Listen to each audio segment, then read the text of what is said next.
Mesdames, Messieurs, bonsoir, bienvenue. Voici les titres de ce 16 décembre.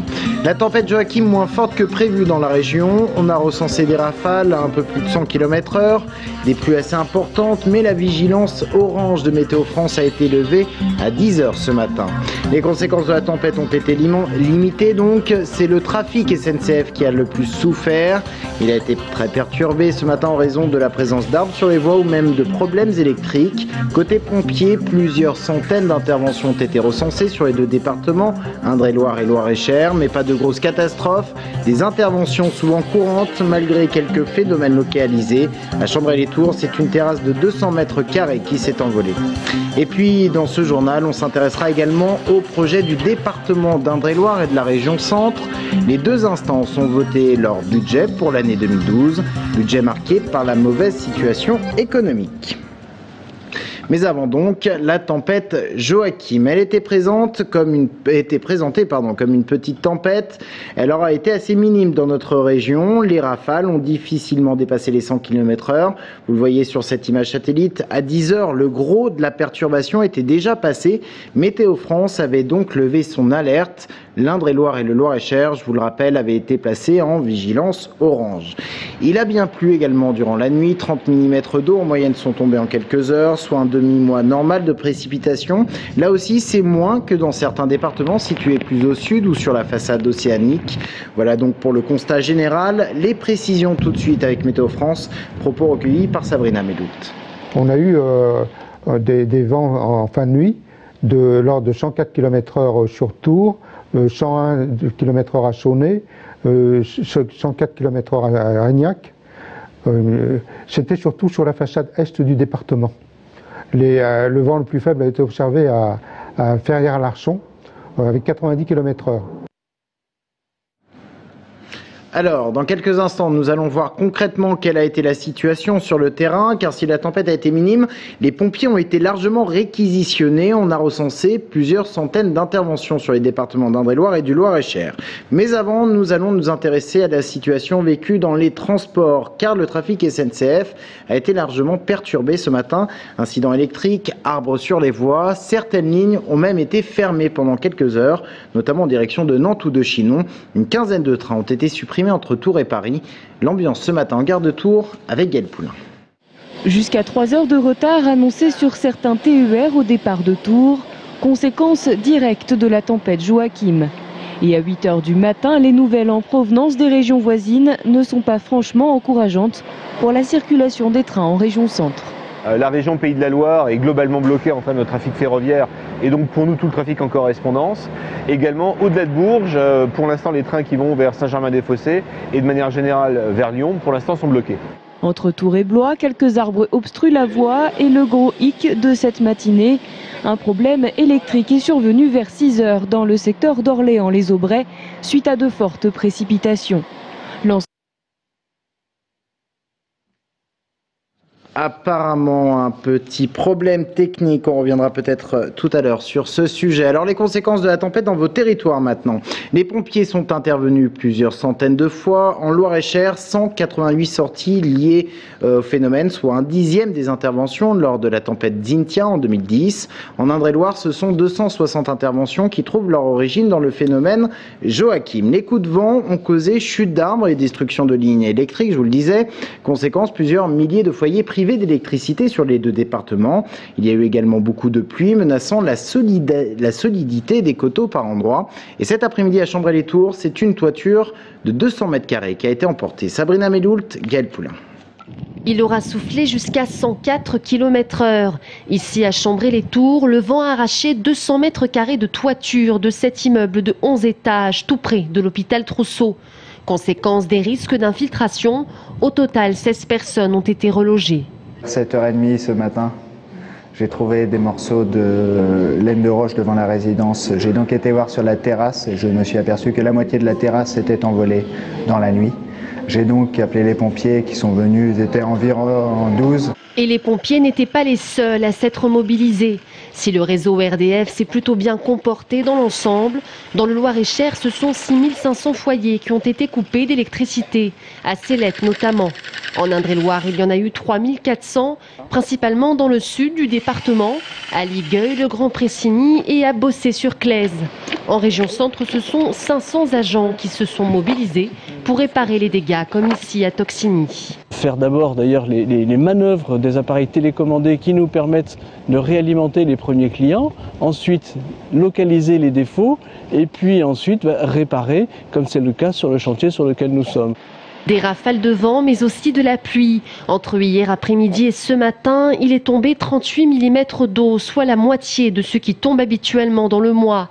Cet éboulement à Savonnières, par exemple. C'est un grand bruit qui a réveillé la propriétaire de cette maison à 7 h ce matin. Une partie du coteau s'était effondrée sur sa terrasse. Plus de peur que de mal, il n'y a eu aucun blessé et pas de dégâts sur la maison. Un géologue s'est tout de même rendu sur place pour apprécier d'éventuels glissements de terrain. Autre cas à Génier à Loches où les riverains les plus proches ont été évacués. À Tournord ce matin, les élèves du collège La Bruyère ont été renvoyés chez eux. Ce sont des infiltrations d'eau dans le toit des cuisines qui ont entraîné une coupure du système électrique. Le retour à la normale devrait se faire ce soir.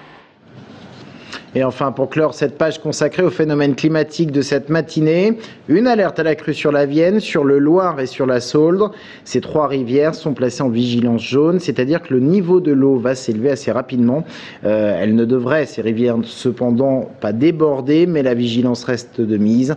À Nouâtre, en Indre-et-Loire, par exemple, la Vienne pourrait gagner 2 mètres d'ici 1 h du matin. Et puis, il y a les petits cours d'eau, certains ont débordé. C'est le cas de l'Indrois, à Montrésor, qui est sorti de son lit.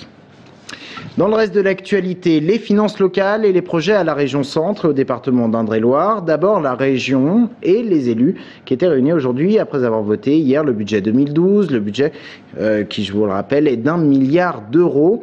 À l'ordre du jour aujourd'hui, la formation, le schéma régional d'aménagement et la politique régionale en matière de logement social. Jérôme Alain.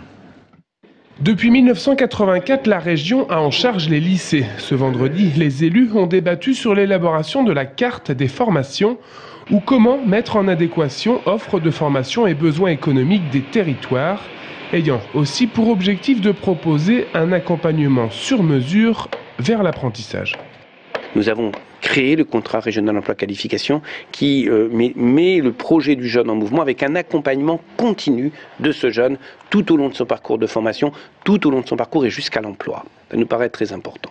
Nous avons également choisi dans ce domaine de valoriser l'apprentissage, de valoriser l'alternance et de faire en sorte que les jeunes qui veulent vraiment faire une formation à tous les niveaux en ayant un rapport au concret, en passant par l'alternance, puissent le faire. Et nous avons un certain nombre de formations nouvelles qui sont inscrites à la carte 2012 de l'apprentissage. Ainsi, ce sont 32 nouvelles formations qui vont voir le jour à la rentrée prochaine, notamment dans le domaine des nouveaux services à la personne, mais aussi dans le secteur du bâtiment et en matière de réhabilitation. En 2012, le budget consacré au lycée s'élèvera à 80 millions d'euros. Dans le secteur du logement social, même si la région n'a pas de compétences propres dans ce domaine, il faut savoir que la collectivité s'engage à favoriser l'accès au logement social en intervenant de manière significative à la création ou à la réhabilitation de près de 700 logements par an à travers les contrats d'agglomération ou l'opération Cœur de village. Enfin, en adoptant le schéma régional d'aménagement et développement du territoire, la région ambitionne notamment de construire 130 000 logements d'ici 2020, d'augmenter de 50% l'usage du TER ou de faire de la région centre la première région de tourisme à vélo. Ce schéma régional doit permettre en tout cas de préparer l'avenir de la région pour orienter l'action publique dans les 10 ou 20 prochaines années. Et on en vient au projet du Conseil général d'Indre-et-Loire et des priorités affichées dans 3 domaines, le social, les infrastructures et les collèges, 3 grandes compétences du département. Le budget 2012 a été voté aujourd'hui par les élus, un vote intervenu dans une ambiance plutôt tendue au sein même de la majorité. Anaïs Michaud. Claude Roiron, l'ancienne présidente du Conseil général, ne s'est pas privée de faire remarquer à l'Assemblée que les domaines qu'elle avait placés pendant son mandat au cœur de sa politique avaient été quelque peu oubliés dans l'élaboration du budget 2012. Elle a donc expliqué que la batellerie, la gastronomie ou encore les fleurs, des thématiques selon elle importantes puisque liées à l'identité même du département, devaient y figurer. Un argumentaire véhément qu'elle a toutefois conclu en précisant qu'elle voterait le budget. Marisol Touraine l'a ensuite remerciée avec beaucoup d'ironie pour cette intervention qu'elle a qualifiée de sobre et subtile. À retenir de cette session, un budget 2012 prévoyant près de 87 millions d'euros d'investissement, une somme inférieure à l'an dernier mais similaire à 2010. Parmi les priorités, le social bien sûr, avec un budget global de près de 248 millions d'euros, destiné en premier lieu aux handicapés, aux personnes âgées et à la petite enfance. Les infrastructures arrivent juste derrière avec 30 millions d'euros, suivi des collèges représentant 27 millions d'euros. Si l'opposition rejoint la majorité sur l'importance à donner au social en temps de crise, elle regrette néanmoins que les collèges ne bénéficient pas d'un budget plus important. On nous annonce en joue 12 millions, on espère les avoir, mais effectivement, la précédente majorité engageait tous les ans une moyenne de 15 millions d'euros d'investissement dans les collèges. Du côté de la majorité, on se veut avant tout réaliste. Nous tenons à prendre en importance tout ce qu'est l'éducation, la jeunesse, l'égalité des chances. Donc ça se traduit par un budget qui est un budget volontariste, qui est un budget ambitieux, mais qui est un budget qui respecte nos engagements qui seront réalisés. Il ne s'agit pas de prévoir des budgets énormes et de ne pas pouvoir réaliser ensuite les travaux. Le recours à l'emprunt a été réduit de 17 millions d'euros par rapport à 2011 et mesure plus impopulaire afin de sécuriser les recettes, l'augmentation de 1,75% de la taxe foncière sur la propriété bâtie. On l'a bien compris, s'il ne s'agit pas vraiment d'un budget de rigueur, l'objectif a été de miser plus qu'auparavant sur l'autofinancement. En bref, selon un document de l'Éducation nationale remis au syndicat, 196 postes pourraient être supprimés à la rentrée 2012 dans le primaire dans l'académie de Orléans-Tours. En sport, c'est le dernier match de l'année à domicile pour le Tours FC. Le club reçoit Guingamp dans le cadre de la 17e journée de Ligue 2. Les Tourangeaux doivent gagner car, classés 13e de la Ligue 2, ils ne sont qu'à 5 points du premier relégable. De son côté, Guingamp reste invaincu depuis 8 matchs. La rencontre promet d'être serrée. Jean-Maurice Prin, Romain Delville. Pour ceux qui aiment les chiffres et autres statistiques, ou pour ceux qui veulent être rassurés, sachez que Guingamp ne s'est plus imposé à la Vallée du Cher depuis octobre 92.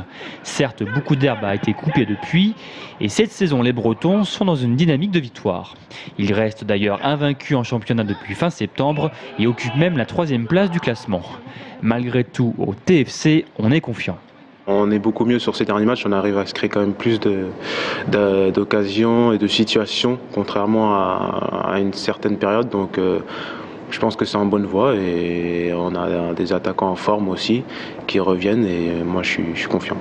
Du côté du banc, même esprit, on est enthousiaste et contrairement à Guingamp qui a été éliminé par Le Mans en Coupe de France, les Bleus, eux, sont qualifiés. C'est super pour nous d'avoir cette chance de battre une équipe comme Guingamp. C'est ça notre tâche, notre chance. Pour moi, et pour mes joueurs, c'est une grande chance. Mais ne nous y trompons pas, le TFC ne part pas la fleur au fusil. Il est conscient qu'il devient désormais important d'engranger des points. Elle est dans la situation, je dirais pas d'urgence, mais presque. Il faut gagner obligatoirement. Il n'y a pas de match nul ou de je sais pas quoi. Il y a pas de on a fait un bon match mais on a perdu. Il faut gagner. Là, il nous reste 2 matchs. Après, c'est les vacances. On pensera aux vacances après les 2 matchs. Il faut les faire à fond. Et puis voilà. Il va sans dire que la suite de cette saison 2011-2012 est conditionnée par le match de ce soir et celui de mardi à Bastia. Et laisser partir les Guingampais avec les 3 points serait indéniablement une très mauvaise idée. Le club de basket de Blois, l'ADA, se déplace à Montbrison demain dans le cadre de la Nationale 1 de basket. Et puis un résultat, une victoire à l'issue d'un match expédié. Le Tour Volleyball a remporté sa rencontre au Monténégro face à Budva. Le score 3-7-0. Une victoire de bon augure car le TVB rentre dans une phase délicate puisque les Tourangeaux enchaînent 6 matchs en 15 jours, dont un déplacement chez le leader de la Liga, Poitiers. Ça sera vendredi 23 décembre. Le prochain match pour le TVB, c'est demain soir contre Ajaccio et c'est à domicile. Sans plus tarder, voici l'agenda de votre week-end, préparé et présenté par Jérôme Alain. On commence cet agenda du week-end par une sortie musicale et le concert d'Isabelle Boulet ce samedi au Vinci à 20h30. Elle présentera son nouvel album signé Benjamin Biolay et intitulé Les Grands Espaces. Depuis son premier opus en 1995, la chanteuse québécoise a tracé son sillon musical avec 12 albums à son actif. Expo a joué les tours à la ferme de la Liaudière. Haider, peintre irakien installé à Tours depuis plus de 30 ans, expose ses dernières œuvres entre figuration et abstraction en jouant sur la rencontre des matières. Une exposition à découvrir tout ce week-end de 14h à 19h et jusqu'au 15 janvier à la ferme de la Liaudière. L'entrée y est gratuite. Sortie découverte à Montaudoin à l'arboretum de la Petite Loiterie où comment découvrir plus de 2000 espèces et variétés d'arbres et d'arbustes.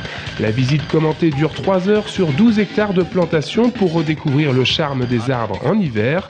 Tarif de 8,50 € à 11 € gratuit pour les moins de 12 ans. Enfin, c'est Fondette sur glace ce week-end à l'occasion du marché de Noël de Fondette.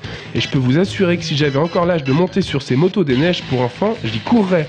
En tout cas, ça se passe ce week-end à Fondette. La piste est ouverte tous les jours de 10h à 12h et de 14h à 19h, ainsi que ce dimanche de 10h à 18h.